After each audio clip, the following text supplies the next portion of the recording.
Welcome back to my channel wow రుచులు by మీ శ్రావ్స్.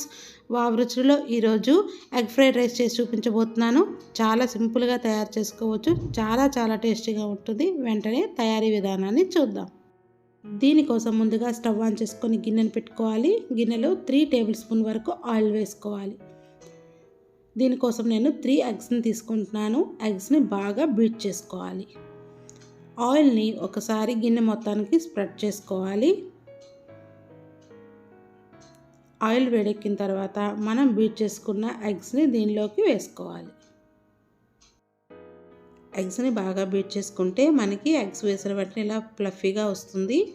ఇప్పుడు దీన్ని నెమ్మదిగా టర్న్ చేసుకుంటూ రెండో వైపు కూడా కుక్ చేసుకోవాలి.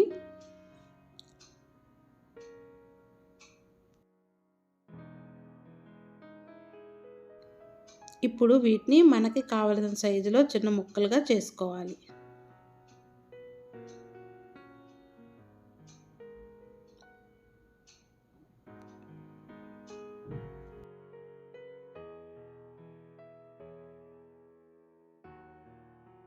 ఇలా కలుపుకున్న దీనిలోకి చిన్న కప్పుతో బీన్స్ని యాడ్ చేసుకోవాలి.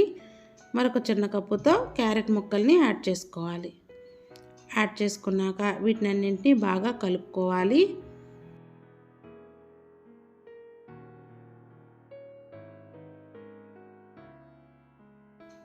ఇప్పుడు దీనిలోకి 3 పచ్చిమిర్చీలను చిన్న ముక్కలుగా కట్ చేసి యాడ్ చేసుకోవాలి.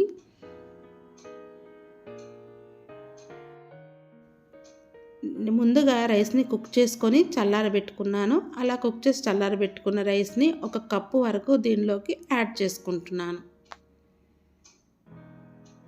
యాడ్ చేసుకున్నాక మొత్తాన్ని బాగా కలుపుకోవాలి.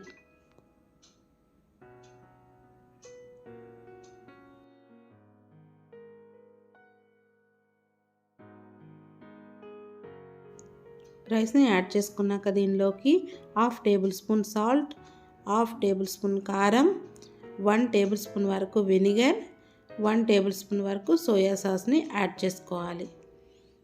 1/2 టీ స్పూన్ మిరియాల పొడిని, 1/2 టీ స్పూన్ ధనియాల పొడిని కూడా యాడ్ చేసుకోవాలి.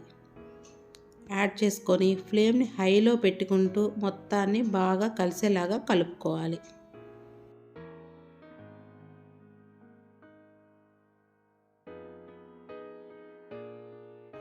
మన ఎగ్ ఫ్రైడ్ రైస్ రెడీ అయిపోయింది. చాలా టేస్టీగా ఉంటుంది.